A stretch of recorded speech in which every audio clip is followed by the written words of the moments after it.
This lecture is over the hip and is following chapter 22 in your book. So if you have questions or if there's references to pages in your notes, look those up in chapter 22.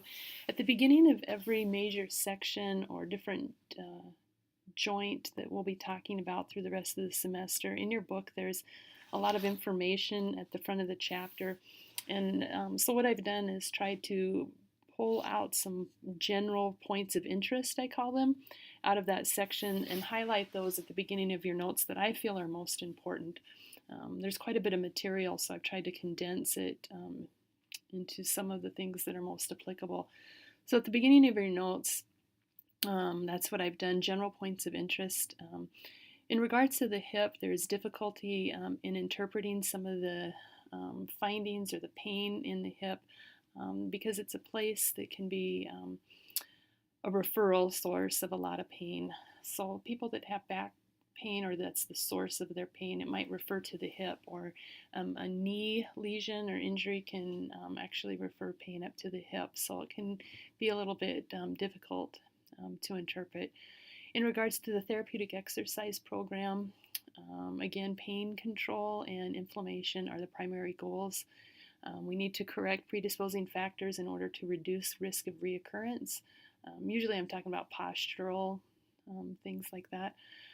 C is include a program of flexibility exercises, strengthening proprioception and functional activities, which may include co-contraction of hip musculature. So we'll talk a little bit about that when we talk about isometrics of the hip. D, hip programs must include core stabilization exercises. Very common when we address the hip, that we also need to work on strengthening of the core. And of course, some of the core muscles are actually muscles that are in the hip as well. So, E, a reminder that one-legged or single-leg activities are 3 times body weight forces. So anytime we transition somebody from a 2-legged to a 1-legged activity, remember that it's not just double the weight, but it goes up to 3 times. And F, it says abduction increases hip compressive forces. So if we need to increase hip compression forces, for example, somebody that has had a dislocation, we need to probably put them in abduction, right? If they have tight hip or pain in the hip because of compression, then we would want to keep them out of abduction, abduction. Okay, moving into some general principles of the hip. First, we'll talk about flexibility because that's usually the first goal that we get. And when we're working on increasing flexibility of the hip, we need to remember that the knee and the back and the pelvis need to be positioned appropriately. So we're going to be talking about putting the pelvis into anterior and posterior positions in order to get the correct stretches or movement out of the hip. When we work on flexibility, we'll want to instruct athletes or patients to hold active stretches for 15 to 20 seconds and repeat 4 times, 3 to 4 times a day. That's our general parameters, 15 to 20 seconds, 4 times, 3 to 4 times a day. Active contraction of an opposing muscle can lead to improved results. So if we're trying to get increased quadricep flexibility, we may precede it with a hamstring contraction and then do quadricep contraction in order to get a better stretch.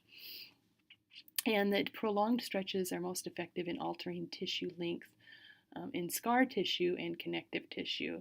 So when we've had a post-surgical situation where there's a fair amount of scar tissue, then I would prolong those stretches up closer to 30 seconds, maybe even a minute. All right, general stretches, what are we talking about?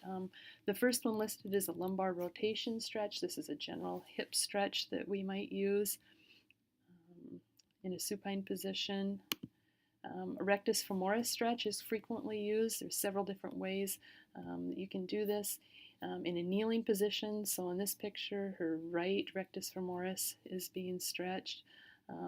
That's one version. You can do this in a standing.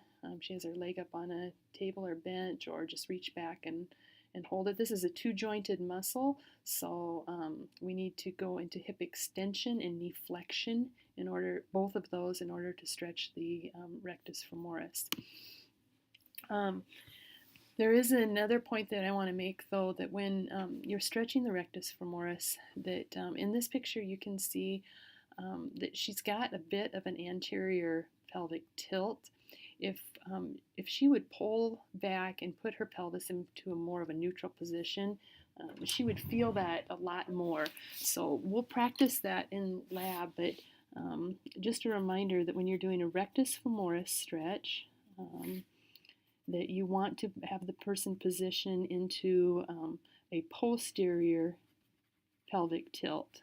Make sure that that is understood.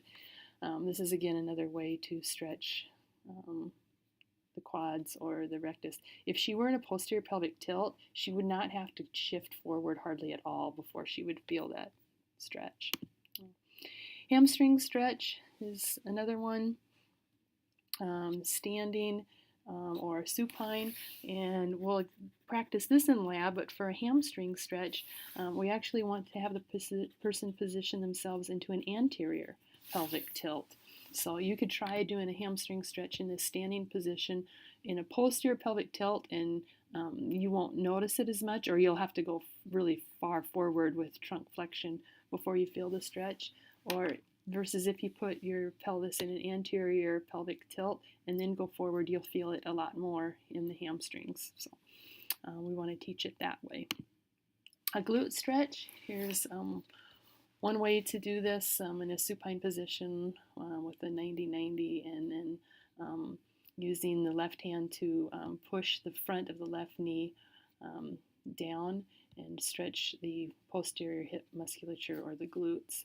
So you can pull this leg closer to your body to feel a greater stretch. So that might be an option that you use. TFL, there's been some debate on if there really is a good stretch for the TFL or not. And I haven't really found one. The literature varies. But in this picture, this is probably the one that is most effective. And standing, and the leg that's being stretched is crossed behind, and then you drop the pelvis into the wall. So you actually, this is a little bit misleading picture. You don't want to drop the whole upper body in, just the pelvis should shift in. And we want to feel a stretch on this lateral side. So here's another one that might be effective. However, because the hip is in flexion, people usually tend to feel more gluteal stretch than TFL in this one. Here's an alternate position as well. Here's a piriformis stretch. So this is that muscle that's really deep and can sometimes be a cause of sciatic-like pain if the sciatic nerve comes over it, or it even comes through the muscle, and if the muscle becomes hypertrophied, then you can get pain there. So this is one way to stretch it. She's stretching this, this right one. Adductor muscle stretch. I think most people have done this one. So, all right, moving on to mobilization of the hip. In the hip joint is a convex femoral head moving on a concave acetabulum. So we have convex on concave, so the roll and the glide will be the opposite. When we're trying to improve range of motion, again, we might have to do stretches, which we've already talked about, or we may have to work on some mobilizing of the hip, especially if we see a capsular pattern. And the capsular pattern is the internal rotation is most limited. Abduction and flexion would be next most limited, and but they're usually equal. And then external rotation is most often normal. We don't see that limited very often in the hip at all. And closed pack position is if the hip is in full extension, abduction, and internal rotation. And then open pack position is with the leg in 30 degrees of flexion, abduction, and slight external rotation, which this is really not a picture of. So In your notes, I want you to make sure that you understand which motion is being improved in each of these pictures. So for this one, Dr. Hoagland is performing a posterior glide on the right hip, and a posterior glide would help to increase internal rotation of the hip, all right? Because when you go into internal rotation, the greater trochanter rolls anterior, okay, so the roll of the bone would be anterior, and so your glide is going to be opposite because we have convex on concave, and so your glide would be posterior. So it's a posterior glide to increase internal rotation. Let's look at the next one, an inferior glide. So she's doing a traction, inferior glide. Again, this is a good picture of the leg being in open packed position, or the hip being in open packed position. Or she comes up a little bit closer to the hip joint and does an inferior glide. And an inferior glide would improve flexion. All right. Again, that is not the most often limited. We said that internal rotation is most limited, so that would be the glide that's usually done most frequently at the hip. Okay, that would be second most frequently done.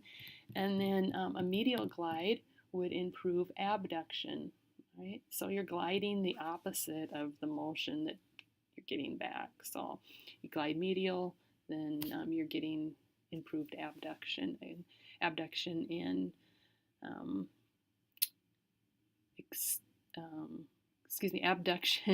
and flexion would be equally limited if they had a capsular pattern. So that would be one of the second most common glides that you would do.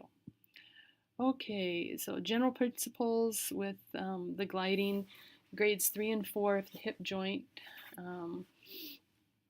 displays a capsular pattern of restricted movement. Oscillating techniques are used for grades 1 and 2, and you can do oscillating or sustained for grade 3 and 4. And there's little need to stabilize the hip joint before mobilization because the pelvis is a sufficient anchor. So you usually don't need two people to help hold somebody's body up in here because the weight of the body holds it pretty well. There is one self-mobilization technique shown in your body. This is a distraction for relief of pain in the hip joint. It does provide some inferior glide, and this is them doing this by themselves. So as she extends her knee, it pulls on this band and does a distraction at the hip, which may be helpful in decreasing pain. I think this is on page 930 in your book if you want to see that again. All right, as far as strengthening exercises, general principles that eventually we have, we'll want to increase manual resistance and or using weights, increase the resistance, and they're applied at the ankle. If we want less resistance, that same force or weight can be applied more proximal on the leg, and that's just a leverage concept. Substitutions of other muscles can easily occur when we're doing hip and exercises, so watch for those. And we need to make sure that we again include exercises to satisfy deficiencies in the trunk, knee, and ankle. I don't have any pictures of the isometrics, but we know that isometrics are just a hold, the joint doesn't move, so if you had like a ball between your knees and you squeezed that together, that would be an adduction isometric. If you put your hands on the outsides of your legs and pushed apart but didn't let your legs move, that's abduction. And you can do the same thing with flexion and extension, as well as internal and external rotation. If you just tighten your glutes, that's called a glute set. A quad set, you just tighten your quads but don't let the hip or knee move. And then the hamstring sets, you just tighten the muscles. Don't let them move any of the joint. So we'll review those in lab just a little bit. All right, isotonics can be done in several different directions. I just put a few examples here. There's adduction here, so adduction of the bottom leg, or you can abduct and then adduct this lower leg, makes it a lot more difficult. Here's isotonics for hip extension, so if you wanted to do just short arc of hip extension or a long arc. These are done post-surgically quite a bit, but you of course could do flexion and rotation and Bridges are the next one, used to strengthen primarily glute max. We talked about this a little bit in different ways that we can progress this. I probably wouldn't suggest going up this high. Most people will feel this in their low back, so I'd probably bring it down about halfway and make sure that they feel the contraction in the glutes. Glute medius strengthening. This is a frequently done exercise. So here's one way to do this. The stance leg right here, this glute med, is going to feel this probably the most. Okay, the stand leg. So she's hiking this hip up, all right, and then this leg is going to go into abduction and external rotation. So kind of coming back here at a diagonal. We'll practice this in class. And here's another way. She's just going straight into abduction with this leg that's against the wall. So this leg is going to feel it. But this stance leg is going to feel it if she hikes that hip up. And I'll talk about that more in class, about why we feel that on both sides and both glute meds instead of just one. Up here, I just put a note that when your hip is in flexion, and I don't have a picture of this, but when the hip is in flexion, you should abduct and internally rotate in order to strengthen the glute med. All right, abduct and internally rotate. When the hip is in extension, the other portion of the glute med can be strengthened by abducting and externally rotating. So again, we'll review that in class. But just, I would say, remember this exercise here. This is a really good glute medius strengthening exercise. There's other ones that can be done. I didn't put pictures up here, but the clam is one that can be done. We'll review those in lab, so you have several different options to strengthen the glute med, which frequently needs to be strengthened. On your notes, I have machine weights, or this is kind of what I'm talking about, different reciprocal machines just for strengthening the glutes, or a leg press. I'm not sure why he's in a reverse position to do this. Maybe it shifts the weight a little bit more, so he's getting a little more hip extension is his goal. I don't know. I'm pretty sure people would make fun of him and say you're on it the wrong way. But and then a Swiss ball. He's doing hip flexion exercises, so strengthening the hip flexors, but you could do that for the glutes, hips, several different ways. You could do hip flexion in a seated position or in standing. There's different ways to strengthen the quadriceps. We could do anything from quad sets, which is really an isometric, into knee extension, although I'm definitely not a fan of the seated knee extensions machines, and we'll talk about that when we talk about the knee. And hamstring, knee flexion with tubing or on the machines. Lunges against the wall, or progressive or reverse lunges and squats, just common exercises. You just got to think about what muscle you're trying to strengthen it, and usually there's a handful of ways that you can achieve that. So, all right, we're going to move into the different applications. When would we use these exercises, and what are the most common injuries we'll see in the hip? The first one is called hip flexor tightness syndrome. We talked about this when we talked about posture. There's structural adaptations and changes in the myofascial tissue are common when somebody has an anterior tilted pelvis for long periods of times. So what is tight? Well, we talked about this. The iliopsoas, or the hip flexors, are tight. The erector spinae back here become tight. What is weak? The abdominals become really weak, and the glute max becomes very weak. We have excessive anterior pelvic tilt, which usually shows with an excessive lumbar lordosis. Oftentimes, too, we'll see an asynchronous hip extension firing pattern. So the person lays prone, and you ask them to extend one leg, one hip, and we don't see a normal firing pattern. Well, what's normal? Normal, when you ask somebody to go into hip extension and they're prone, you should feel the hamstrings contract first, and then the glute max, okay, and then the contralateral lumbar paraspinals.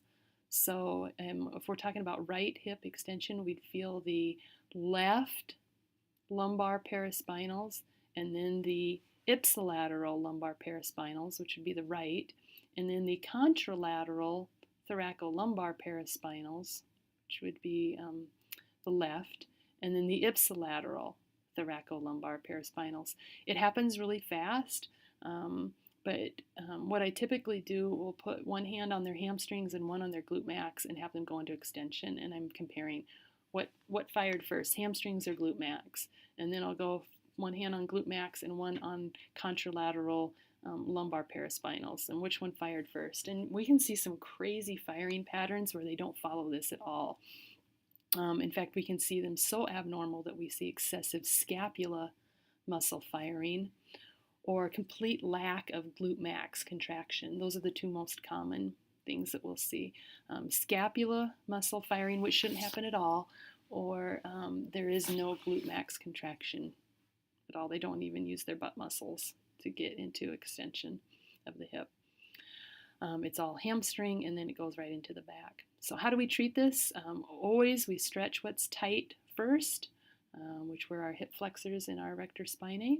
So we'd go back to our list of exercises and do some hip flexor stretching, some low back stretching, and strengthen what's weak. So abdominal strengthening, the core, and then some glute max. So hip extension strengthening exercises. Correct posture. We need to talk to them about correcting posture, and then work on a correct firing pattern if it is abnormal. And I'll review those a little bit in class. The next one is a groin, hamstring, or quadricep strain. So they're all really essentially the same. We have a small tear in the muscle. Might have to use crutches or a hip spica. That's an ACE bandage wrap to help support hip movement while they ambulate. We almost always will start with isometrics. So if this is of the hamstring, then they would start with just tightening the hamstring and then relaxing, and then progressing to isotonics. So hamstring curls, just laying prone, no weight, just working on curls, and then adding weight as they're able to, and then putting the emphasis on the eccentrics. So if they're on a hamstring curl machine, they would pull up with both legs and let down with just the left. The goal is that we exhaust the eccentrics, and that way we're always on the front edge of strengthening as much with as much weight as possible.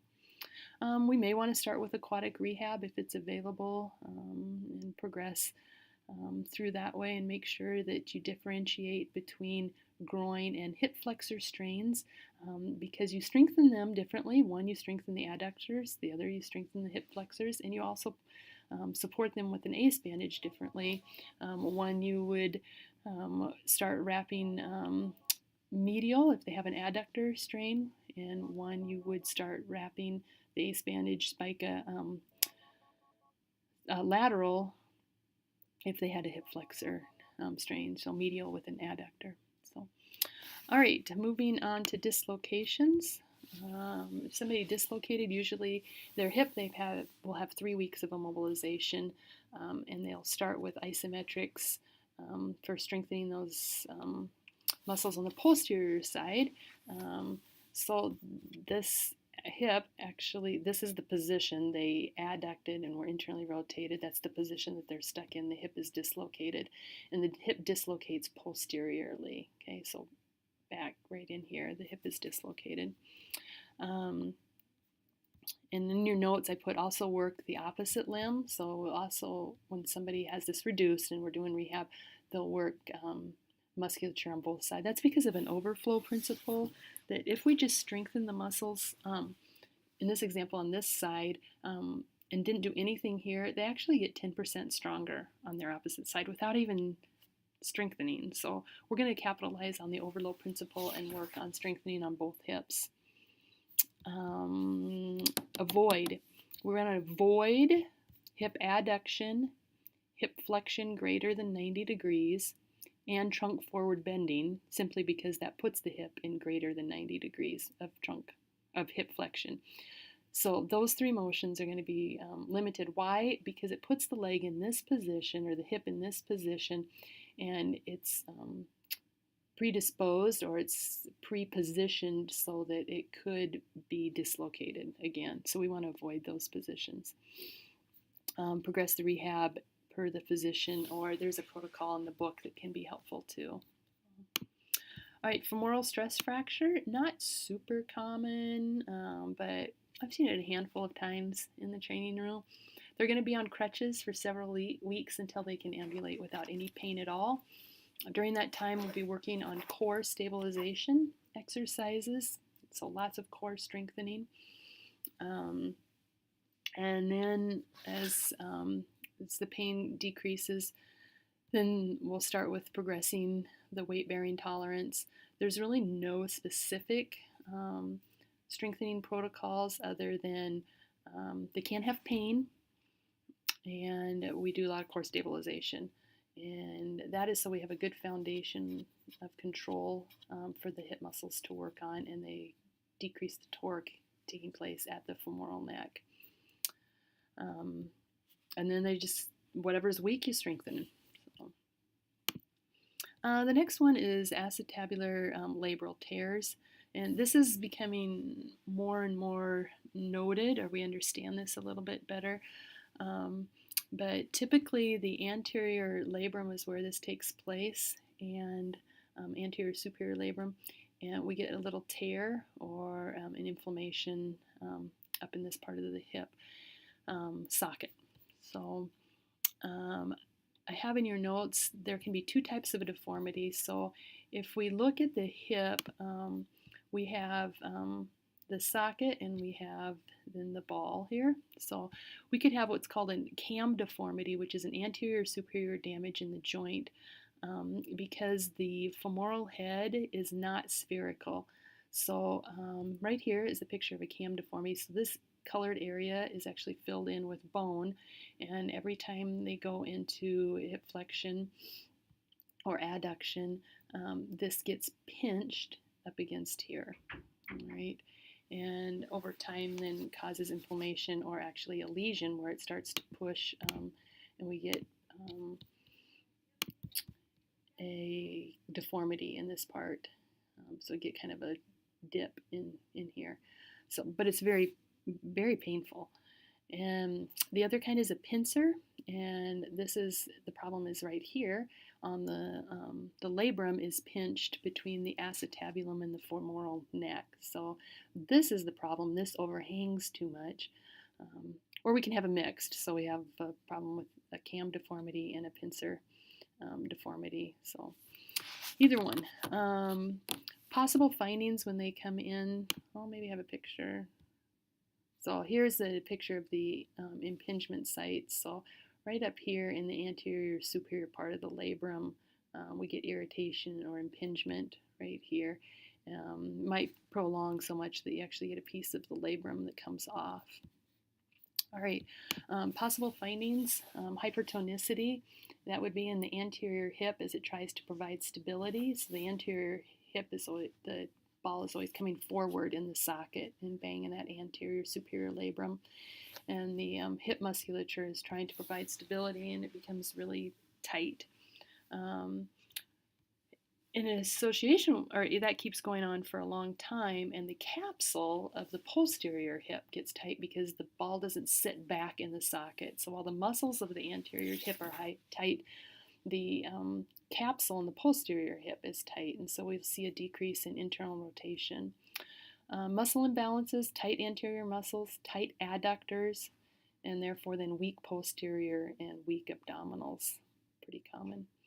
Arthrokinematic problems, labral tears can cause instability of the joint, and the anterior femoral head, it can't translate, and so it isn't translating posteriorly, which then leads to these changes in range of motion. You might be familiar with a couple of these special tests of the hip. One is called Feder's. That's when you bring the hip into flexion, adduction, and internal rotation, and I'll review that in class. And then Faber's is the other one, which is when you bring them into flexion, abduction, and external rotation. Most often people with an FAI or a acetabular impingement will be very painful in Feder's test, just kind of your gold standard. Treatment, I have here strengthening exercises, especially the core, very important. Hip extensors, you'll be working on the glute max. They need to make sure that they have right firing pattern and that they don't substitute the TFL. And I'll show you how to watch for that in class and what that would look like. So below that, we have decreased pain. You want to decrease the pain through transverse friction massage. That's TFM, transverse friction massage, and usually it's of the adductors and the flexors. Might have to do joint mobs. Usually a posterior glide in order to increase hip internal rotation because the posterior portion of the capsule is tight, and to encourage posterior, what we call seating of the femoral head and the acetabulum. Normalizing range of motion, again doing stretches for stretching out the posterior capsule, and I'll show you that child's pose, and then stretching out the adductors. Normalizing muscle activation. All right, usually we have to watch the glute medius and the glute max and the abs and see if we are getting any normal firing pattern. So lots of usually glute strengthening. And isometrics are usually how we do that to start off with because it's more of a neuromuscular training at first. Increasing the strength over time, then 40-50 reps, slow and controlled, and correcting movement patterns with functional activities like stairs and squats. Okay. And that is about it for this lecture. On your notes, you have a case study. This is the case study that we'll be going over in class. So read through this. This gives you kind of a typical study of a right hip femoral acetabular impingement, and this was with a cam deformity. Not that that really changes our protocol at all for treatment. But go back to this slide, see what will typically need to be done for treatment, match it up, see if we do have these findings in the case study, and then we'll be practicing the treatment on probably Tuesday or the next time that we meet. So that will be it for this one. Have a great day.